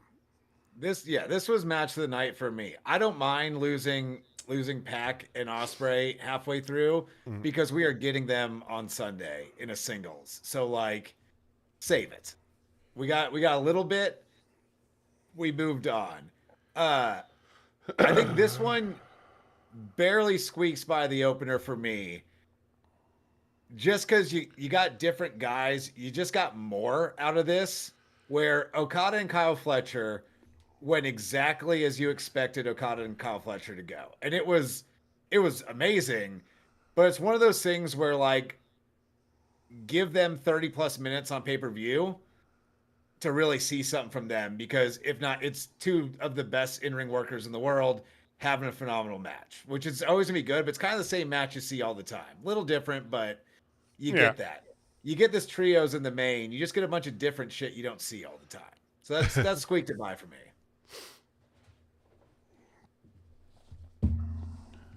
Like it. I dig it. No, but Jamie, the match wasn't really the star of the show for this group of gentlemen. No. No, the star of the show is what happened afterwards. Is that what you're trying to get at? Yeah, so Danielson comes down from commentary to celebrate with his BCC brethren, right? And here come the Elite to follow up on their aforementioned threat. And all four of them jump the BCC, which, of course, I'm doing math, and I'm waiting for another body to show up, right? There's got to be another body to show up. There wasn't, but they end up getting retreated out of the ring, and so, to which Claudio issues a challenge because he's just been collecting gold lately. If you remember back, I can't remember if it was Jamie or Austin, but they talked about like the losing streak that Claudio was on there for a while. Then that killer promo, I think it was you, Jamie, that killer promo he cut, right? That was Austin. Was that you, Austin? Yeah, the promo he cut on Collision, right? Outside with with John Moxley, right? Yeah. And then ever since then, he's turned it back around. He won the gold. He won the CMLL Cup thing, right? He's trio champion, and now he wants to be a tag champion as well. And Tony Khan made it official. Bucks versus BCC. Add to the card on Saturday. Yeah. It's nice to see the tag titles getting defended for sure, and against a new team. So like, I haven't caught Collision, so I don't know if we're getting FTR versus Grizzled Young Vets at All Out, or if that's the thing that's happening on Collision sometime soon. But yeah, it's nice to see a new team challenging for the tag titles and a team that could believably be tag champs. Right, and they have a legitimate reason for being in the contention. They're trios champs, right? Yeah. Makes sense. Let's do it. So their little fun was thwarted there by BCC. BCC came out on top, so I think we know how that's all going to end, gentlemen. More than likely. Oh yeah, and then of course Pac and Ospreay are still fighting backstage. That was always a nice little touch there. All right, let's unpin the craziness that was the ending of this show. The last hour was just to get us to this point, ladies and gentlemen. So thank you for hanging around with us. So there was supposed to be a contract signing. Swerve gets out there, no Hanger. Like, nowhere to be found is Hanger. And next thing you know, there's camera on Hanger at the recently purchased childhood home of Swerve Strickland, right? Cutting the most viscerally amazing, hateful promo I have heard in a long time. Now, they showed a promo earlier of Swerve buying his family home, and part of me for a minute didn't like, why are they showing this? And then I was like, oh, they're going to do something with Hangman. I bet you. It was really well done too, because they put that all out on social media earlier today. Just a little story of Swerve and Nana and him going by his childhood home. So like, you see it on social media earlier in the day, and you're like, oh, like that's cool. Like, they announced his contract extension. He just re-signed, got a big bump in pay. He's might as well, like, cool, whatever. And then they bring it up on the show, and then you remember there is a psychopathic, anxious millennial cowboy that wants nothing more than his life. And then the wheels start turning. You're like, oh, this is, and it was great too, because people were joking about this on Twitter that Hangman was going to do something to the house. And by God, they did it. God. By God. Was this Hangman's best promo ever? Because I'm going to say yes, it was. Yeah. Can't think of one better. I mean, like, it was amazing. Like the like you said, the vitriol he was spewing as he was walking through the house, painting the picture of like, you probably sitting here, your dad's probably sitting here yelling at you to shut the hell up while he's watching TV. I'm just like, boy, he's getting deep cut, and he's just beginning. Holy shit. And then like a G, he just sat in that chair and drank his beer. Oh. Like that was like I was sitting there watching. With I think my it was. daughters, like, I think it was that's whiskey. some G shit Oh, right it was there. I think it was whiskey. Yeah, It was whiskey, yeah. But I was like, that's some G shit right there. Just oh my god, burns his house. Sits there and lets the world burn. What did Heather say earlier? I gotta go back. Heather Librarian, our esteemed moderator down in chat, earlier on in the night, had mentioned Hanger may have done Swerve a favor by burning down a house that appeared to be made of oily rags and wood shavings the way it went up. Don't kill my immersion, Heather. Come on. So speaking of immersion, yeah, that was definitely Hanger's best promo. But I want to give some flowers to the other side of that. Because Swerve looked like he was almost in tears in the ring by the end of that when he was pouring the gas all around that. Like he sold the shit out of that in a way you rarely see top baby faces sell shit. This feud is the embodiment of AEW. Like we had talked about it when they had their death match, that 2 minutes in featured Swerve being hung up on a ring post and Hangman drinking the blood dripping from his face. I mean, this is their Rock Stone Cold. This is their, and again, this is what they're doing. Just circle back to it. Every few months, come on back to Hanger Swerve because you can't go wrong with this. For real. I appreciate she said Drew Barrymore and not the other one because the remake of Firestarter is god awful, and Drew Barrymore's Firestarter is absolutely amazing. And I literally just watched it like 2 nights ago. I'm not even kidding. That's hilarious. Do you think they're gonna Firestarter, twisted Firestarter? It's like a somatic attic insane. Do you think they're going to end the show with this or the title match? This. They're ending the show with this. You've got to now, right? I mean, absolutely. You've got the cage. To. It needs to go 45 minutes too. It needs to go forever. They've already done hanging and blood drinking, so I mean, now you're putting him in a cage, where it's just going to get even more crazy, right? So you can't follow that up with anything else. And then who wins? Who cares? Does it matter? Does it? Ask you, Jamie. Does it matter who wins? No. I know it matters, but really, does it matter? I think Hanger's got to take this one. I think so too. If you want to keep the story going on, yes, Hanger wins. Because Hanger's contention is that Swerve has never beat him straight up, which is why Swerve suggested the cage. Lock everybody out. You and me. Fuck it. Let's ball. Right? Swerve wins. That ends that complaint. Yeah. Hanger wins. You can keep going back to this over the next several months.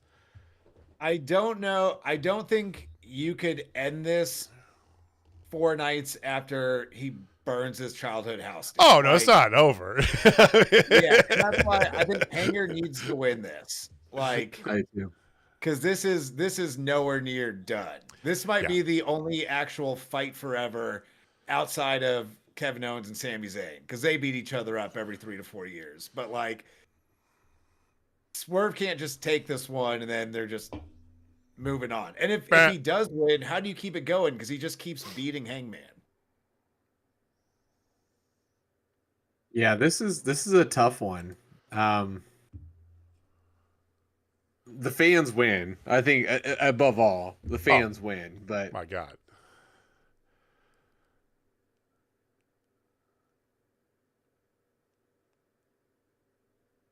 So he froze up there. He froze up there for a second. Sorry. I don't know. You're good. You said fans. We'll leave this up to our fans. Oh, yeah. Okay. So I'm gonna leave it up to our fans. I'm making a poll. Who wins? Swerve or Hangman? Jamie please loves himself get in there.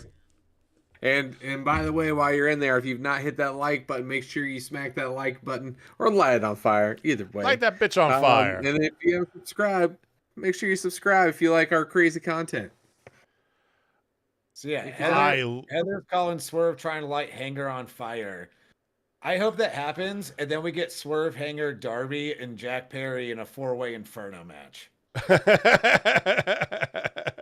AEW hasn't had an Inferno match yet. For good reason. I mean, it kind of a bad gimmick.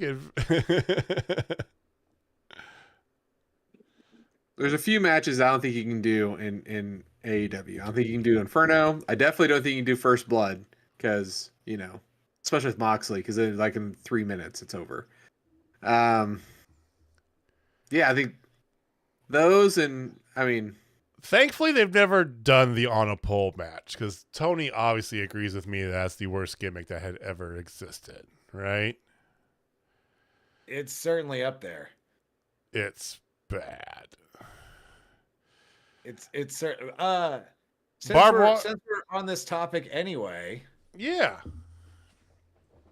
We've kind of wrapped up Dynamite. We're about to go right into yeah, we're gonna talk about some WWE stuff. Maybe WWE where they had the second worst gimmick match of all time. And if you listen to the show, you've probably heard me. You know where this is going, all right? You probably heard me talk about how Last Man Standing is the worst gimmick match of all time because it ends up with someone standing around like a dipshit for 10 seconds, just waiting for the other dude to get up or not. The second worst stipulation of all time, I think it edges out the on a pole match, is the strap match where you have to touch all 4 corners to win. Well, you literally win a wrestling match by tapping 4 turnbuckles. I would like some knowledge about this. Okay. Yeah. So let's get to it. Yeah. So as I said, second worst of all time, not as bad as Last Man Standing, just because Last Man Standing is the most anticlimactic match finish of all time. This is a close second. You get a little bit of excitement when the babyface inevitably follows the heel around, touching, so they can jump ahead because they've done that 80% of all strap matches ever. That's how that ends. But it is just such a dumb way to settle a feud. And that's the other thing too. You don't just have a strap match out of nowhere for no reason. This is building up to a feud.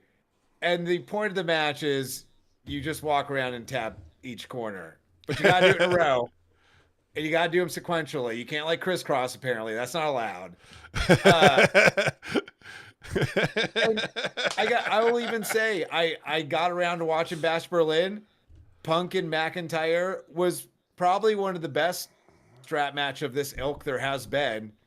Still not great, because it's still just ridiculously stupid premise that I wish they would never do again. You do a dog collar match, you're not tapping the 4 corners to win that. It's the same gimmick, just on a different part of the body. Let's just please be done with the tap all 4 corners strap match. For the love of God, please just be done. This isn't even a stash knowledge thing. This is a pedestal knowledge. I'm getting on my high horse, and I'm demanding we stop this nonsense. Now, what about put on a pedestal? What does that mean? What does that even mean? What about strap match without the 4 corners? Just a strap, a Texas strap match. Absolutely. Are you good? You're good with that? Like bull rope match, right? Bull rope, dog collar, like chain them together. That's always cool. Just have someone pin the other guy, maybe knock him out or something. I take it stop touching turnbuckles. Yeah, the 4 with the strap. The 4 corners never. Not you brought that up, and I'm like, yeah, that has never made sense. Why touch 4? It's kind of to me like the exit the cage part. I'm not gonna lie. As a kid, I wondered why exiting the cage was a reason to win a cage match, right? Yeah. Even I'm talking like the old blue cage, right? Which is the best cage. Fight me, okay? Why? So we hate each other so much we're gonna go fight inside of a steel cage, and if I can leave that cage before you, I win. Wait, what? Yeah. Why do you win by running away like a bitch? That's my problem with it. That being said, I would like to see a hybrid of the two for the strap match going forward. You win when one guy takes a strap off. Like, that's how you quit. Like, all right, now you got me back in. Now you beat a man's ass so long, he literally takes a strap off. He's signaling he can't do anymore. It's a kind of a new fun way to do an I Quit match with just a little different gimmick at it. I'm all in on that. Don't forget, back in the early 90s, mid 90s, in cage matches in WWE, rope breaks were still a thing. Yeah. That makes not no wrong. sense. You're not wrong. Yeah. It's like, wait, what? Yeah, flesh these things out, please. Just give us a little extra context. Think through your rules. Make sure they make sense. That is definitely a pedestal of knowledge. That's beyond a stat. Well, I appreciate the knowledge. Let's talk about Bash in Berlin while we're on it. There, I didn't watch the entire thing. I watched a good deal of it. Gunther. So we were asked last night for opinions on Gunther and. Wow, I just keep wanting to say Viper. I know that's Orton. Thank you. God, I keep wanting to say Viper. I like that was the Viper. The Viper. It's Randy Orton. I thought it was great. I think they did a good service to Gunther. The way that Orton put him over was good, right? Gunther's not losing in Germany. I know he's Austrian, but yeah, you weren't having Gunther lose in Germany. I still wish they would have done his original music, but I digress. Yeah, there was no way Gunther was losing that match, nor should he lose. Like, he should have the belt at least until Mania. At least. But yeah, Orton gives him some legitimacy because, like, beating Randy Orton will always mean something. The one thing, I won't even say I didn't like it, but the one thing that threw me off through this entire match and their entire feud up until now is the fact that Randy Orton makes Gunther look small. He has gotten huge. Like, he's like always been built, but now, like, dude, he got stung by a bee. He is swole. He was doing an interview or something a while back saying he was trying to get up to 290 just to see if he could, but like his joint started hurting or something like that, and he stopped and went back down. But he said he's walking around at like 265. That's like prime Batista. Yeah. Yeah. They billed him at 285 on Raw the other day. Man, he's about well, he's 6'3". He's my height. He's my height. So yeah, it's not out of the realm of believability he would have that. I love this age of Randy Orton too, right? I've seen another interview going on there, and Orton was talking about how much time he's invested in Elden Ring and stuff. And it's just like, I love you, Randy. This guy, it's just unapologetic, kind of where he is in life, and it's fantastic. They did a sit-down interview on the 2-hour-long Bash at Berlin pre-show, which I did not see much of because I'm not going to watch 2 hours of not wrestling on a wrestling show. But they did a sit-down interview with Michael Cole and Randy Orton, and that was actually really good. And it was basically Randy Orton kind of talking about what you were just saying, like, hey, the WWE fans have watched me grow up, and I've not always been the best dude, but they've seen me become a better dude. I'm a dad now. I got 5 kids. Like, he was just talking about, like, basically his entire journey up to that. And it got you behind Randy Orton. Not that people don't like Randy Orton anyway. He's one of those guys, kind of like Scott Hall, that's just cool. Like, he's always going to be over because he's cool. Yeah. But, yeah, it was a real cool just kind of walk down his journey through WWE and just kind of getting to this point. Jamie, any other memorable thoughts from Bash at Berlin? The Terror Twins look great. I am hoping and praying that we do get a Rhea versus Dominic match. I want that match. I think there's a possibility when the Netflix stuff happens, but that's not for a while, right? That's next year. 4 months, January. I think we get it before then. I think we see it. I expect a Survivor Series match between the New Judgment Day and the Terror Twins because they're gonna get a couple friends, Lucha Bros, and then they'll figure it out. But then after that, I expect a Rhea Ripley Dominic Mysterio match. I will say this: I think Liv Morgan looked a lot better in that match than people want to give her credit for. Okay, She's a good wrestler. she is, but she gets a lot of heat about not being a good wrestler. I don't know where that comes from. Yeah, she used to not be great, but she has worked her butt off, and she can go. So Liv Morgan is good at what WWE pro wrestling is. good point. And Good way to put think- it. Yeah. I think the reason why she gets framed as a bad wrestler, she's not great, but like I said, she's perfectly capable at what they want in the ring. Yeah. Kind of like I've always said about The Miz. Like The Miz, for what WWE does, is an all-time great in-ring worker.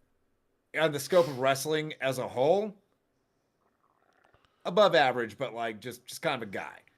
Liv Morgan is great what they have to do, but I think when you've got a world where now you've got Mercedes Moné over in AEW, you've seen Julia, Stephanie Vaquero, like all these women from all over the world.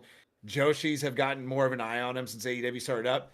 You start raising that curve and that bar of like what you consider a good women's pro wrestler. And I think that's where people get the idea that Liv Morgan's not good because like she's not gonna go out there and have a banger with Toni Storm. Like she'll never be capable of that, but she'll do what WWE needs her to do perfectly well. Right, but she's gotten a lot better in that regard, I would say. Just her moveset alone has expanded, and she can do some good stuff. Now, it's highly scripted and very choreographed, her matches still to this point, and to your point. But I'm a big Liv Morgan fan. I think she's come a long way. Fair. Speaking of women's wrestling, for me, the weekend of WWE was made the most whole. First of all, NXT's show, excellent. The whole thing. Joe Hendry versus Ethan Page was great. But you guys know where I'm going with this.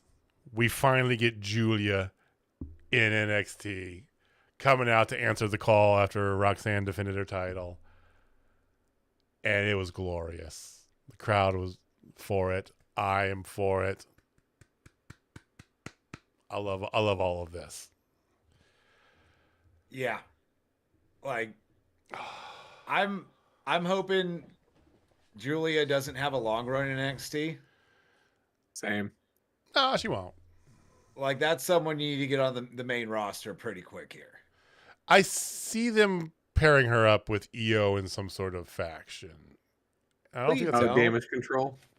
Please don't. I know. I don't want to see it that way, but for some reason, I just. Yeah, put all the Joshis together. That's what they're going to do if they bring her up to the main show, to the main roster, which is why I want to see her be in NXT for a while or a bit. So just a few weeks back, I dropped a little knowledge on let's stop saying that companies fumbled somebody because very few of them are ever fumbles. Putting Julia in a stable with the other Joshis would be fumbling Julia on the main roster. Yes. Especially when what they should do is feud. Once Rhea finally gets that belt back from Liv, which probably isn't going to be soon, give us Rhea Ripley and Julia. Bring Julia up once Rhea's got the belt back a little bit later on. And that's your money match right there. That's your Mania match. Okay? That's a 2026 Mania. Yes. Give her some time to run. Because you're going to have Stephanie Vaquer is going to start off in NXT as well, right? Once she gets her visa bullshit figured out. Lord knows what's going on with that. I wish her the best. She is in visa hell right now. Apparently, is what I've heard. We got to see Stephanie Vaquer and Julia first before we get to any of that. But yes, I am with you. Give me. I would love to see that first. But depending on timelines and when they get people where, I would like to see Julia win the Royal Rumble in January. The one thing they've never done with the Rumble is have someone like new and unexpected show up and win the damn thing. which 1993 they pitched Scott Steiner when they first brought him over, never pulled the trigger on it. That's the one big Rumble thing you have yet to see is a total unexpected unknown show up and win it. Keep Julia in NXT until January, have her win the Royal Rumble, and then you got an interesting story. Mm-hmm. You know me, I don't hate that. I feel like the women's Rumbles have been a little bit of a letdown in the past several years, right? Well, not letdown, predictable. Yeah. I mean, the men's as well for the most part. Men's have been kind of predictable too last 3-4 years. The Rumbles just kind of become a thing. Like, you do it once a year. It's fun for the entrances, but like, I don't think there's been a great Rumble match that comes to top of mind, at least for me, since 2007. When you had Taker, Shawn, Randy, and Edge as the last four. Yeah, I'll give you that. They've just all kind of like the Rumble's always fun. You're always going to enjoy the Rumble, but it's been kind of mailed in for quite some time. Give us something exciting. Give us Julia winning the Rumble. Now, Jamie, you say Julia Rhea 26 Mania. Do you think they're going to keep Julia in NXT for next year or so?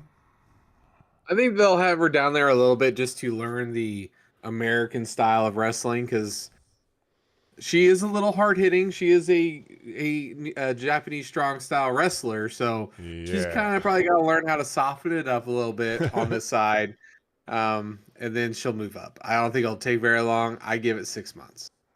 I think 6 months. Okay. Give her a 6-month title reign, because as soon as she goes, you can move Roxy up to the big top where she belongs.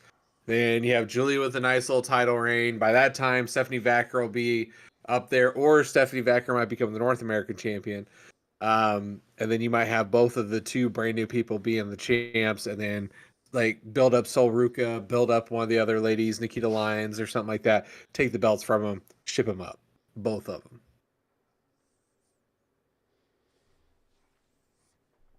Maybe together. I don't disagree with that, but I'm just looking at what I think they would do. I don't think you're going to see them move up that quickly. I like the idea of flirting with something like the Rumble win, right, where you get like a little bit, but I don't think they're going to abandon them that quickly. It's just my gut feeling is telling me that, right? I would say Julia just this past week made her TV debut, and she challenged Roxanne to, defend the title at the beginning of their CW run, right? Her English is not terrible, Julia, if you've ever watched any of her stuff. It's also not great, right? Great. Io's better speaker. Kyrie's a better speaker. Asuka's even a better speaker than Julia is in English, that is. So she needs some time before you bring her up to Raw and trying to push that over. Personally, I want to see her tomorrow on, guys know me. I want to see it yesterday, right? I'm a big Julia stan, have been that way for a while. I think that the smarter thing and what they'll probably do is keep her down in NXT for probably the next 9 months to a year. Then move her up. Maybe post Mania next year. Maybe that's when you bring her up top to set up. You pull the trigger sooner. I would pull the trigger. I think what you're saying, months ago. I think what you're saying is what they will do. That's what I'm getting at. That's what I think will happen. What do I want to see happen? I want to see her skip NXT altogether. I want to see her on Monday night, Friday night, whatever. Let's go, right? Her and Rhea at Mania next year. Fuck yes. I don't think you're gonna see that. I think the fact that she's facing Roxy on Roxanne, I guess is her NXT name, on the CW debut is a big indication that they understand what they have with Julia. And she's over. And that's why I think her NXT run is gonna be a bit shorter than you would normally expect. I hope you're right.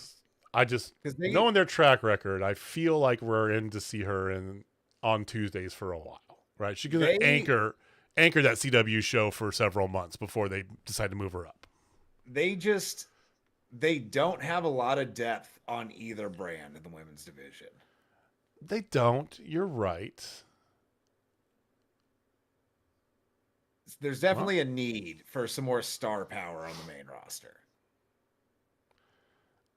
Agreed. I'm excited to see where they go with it, though. First of all, I want to see how, because really she just came out and did a stare down, and then on Tuesday she came out and did a stare down and just said, "You, me, CW," right? So you got the same thing twice, right? We haven't really seen anything other than that she's here and she's actually being pushed. Let's see something first. What I'm just getting at. Okay, let's walk before we run. That's fair. Dig it. Want to win the Rumble though. Oh, dude, I'd love to see her in the Rumble win the whole damn thing. You know my answer already. I'm down for that. So, all right. Do you guys have anything else you want to get to? Do we want to talk about the fact that Hulk Hogan is a big fat fucking liar? We might as well finish on a high note. Let's do it. Are you just now realizing this? Oh, no. I think we've all known for a while, but he just likes to tell the most outlandish stories whenever he can. So somebody went attention hunting, hunting, and his name is Terry. Yeah, well, Mr. Terry Bollea here told some tales. And let's start with the first one. He said, if people can forgive Chris Benoit, their fans can forgive Chris Benoit, they can forgive him. Have fans forgiven Chris Benoit? I think that I haven't forgiven Chris Benoit. I have been able to separate the wrestling portion of Chris Benoit. It's not like a banned word in my vocabulary. I will never forgive Chris Benoit. What he did was bad. Like, you don't get any worse than Chris Benoit, okay? Yeah. I'll stand on that high horse for the rest of my goddamn life. Yeah, no one has forgiven Chris Benoit. There are plenty of people that enjoyed his in-ring work and can leave it at that. Yes. And if I watch a lot of old wrestling, I'm not turning it off if a Chris Benoit match pops up. Like, I'm not going to blackball him from my history of wrestling, okay? But fuck him as a person. Exactly. And the biggest difference, though, is that he's dead. Like, you can't cancel him. He's dead. It's true. Yeah. You can talk shit about him, talk about how terrible he was, and he murdered his fucking family. Yeah, how do you forgive a dead man? He's dead. Like, it's not the same as the guy who got caught on tape admitting to being a racist, going and shilling his shitty real American beer at like satellite Trump rallies and shit. Like, that's the other thing too. Chris Benoit has not continued to dig himself into a deeper hole over the 2 decades since all that went down. And Hulk Hogan is still alive to continually make himself look worse and worse and worse. Speaking of making himself look worse and worse and worse, he said it during his time in WCW, he had complete creative control, but he never used it. Do you feel like that might be the biggest bullshit he's ever said? Because I feel like it might be a top 2. It's that's high on the list. I'm actually gonna hard disagree. I think he's technically correct. I think he personally, he's not smart enough to know what creative control means. I Someone else told him what to do. I think he personally never stepped in and said, "I'm Hulk Hogan. That ain't happening, brother." But I think it's only because he never had to, because his best buddy Eric Bischoff was protecting Hogan at all costs anyway. You think it was a whole? Think it ever came, okay. I don't think it ever came up to an actual spot where he, with whoever he was working with, was like, "No, we're absolutely not doing this. I have creative control." I just don't think it ever came up because he'd be like, "Hey, yo, Eric, we should do this," and Eric's like, "Yep, Hulk, you got it. We're doing that." So I think he's technically correct on that one. Technically. I feel like it's a big old pile of bullshit. Yeah, How is Hulk Hogan's coming back into our conversation in 2024 this much? Can you just go away, Terry? Just go shill your beer at your Trump rallies and leave us the fuck alone. Stop talking about. I mean, I know he needs the money. He's got like 12 ex-wives. I know. He's got the same problem Ric Flair has. Ric Flair can never stop being the Nature Boy Ric Flair. Like, he has lived the last 5 decades as if it's still 1977 and he is on top of the wrestling world and the biggest star and all that. Like, he can't not be that, just like Hulk Hogan cannot not be Hulk Hogan. Like, he has just become this character and there's no like real person left. True. But for some reason I feel like it's different with Rick. I don't know why. We're all reading your comment right now. I have not seen that video, Rob. No. I did see that, Big Rob. Yeah, video. You did see that? I didn't see that video. It's been a long time, but I do remember when that popped up. Oh, Joey. God. That sounds amazing. I'm just over. I don't care about Hogan anymore, you know? Yeah. And I feel like half the shit that comes out of his mouth anymore is stuff that he literally wants to be headline material. So, congratulations. We're talking about you. You win, I guess. Yeah. All right. So let's go ahead and actually end on a real legit high note. Did everybody see what was going on over in Japan Wrestling today? Or I guess it was last night, but today for us. I did not. The thing with Suzuki? Yeah. So Minoru Suzuki puts on a benefit wrestling show every year for his really good friend who is wheelchair bound because of an accident. Yoshihiro Takayama, who is a professional wrestler as well, puts on this whole big thing for him every year, and is a very touching moment, like with those guys. Is in the Kurokan Hall, and fun fact, it was Shibata's first time wrestling in the Kurokan Hall in 7 years. Wow! Did you know that? 7 years. But again, big props, Minoru Suzuki, Murder Grandpa, putting on this whole benefit, and he's literally yelling, like there's this whole big thing where he's yelling at Takayama to get out of the chair and fight him, and Takayama did vow that he is going to one day stand on his own 2 feet again in that very ring, and I thought that was really bless kick-ass. Minoru Suzuki, man. Seriously. Good shit. Good Suzuki's shit. the best. Well, we went long tonight. Thank you guys for sticking around. We appreciate you guys watching. Appreciate you guys listening to us on replay. Yeah, there's a lot going on in wrestling right now. Like another pay-per-view where we have to put that shiny belt back up for grabs this weekend. You mean me? I have to defend my title.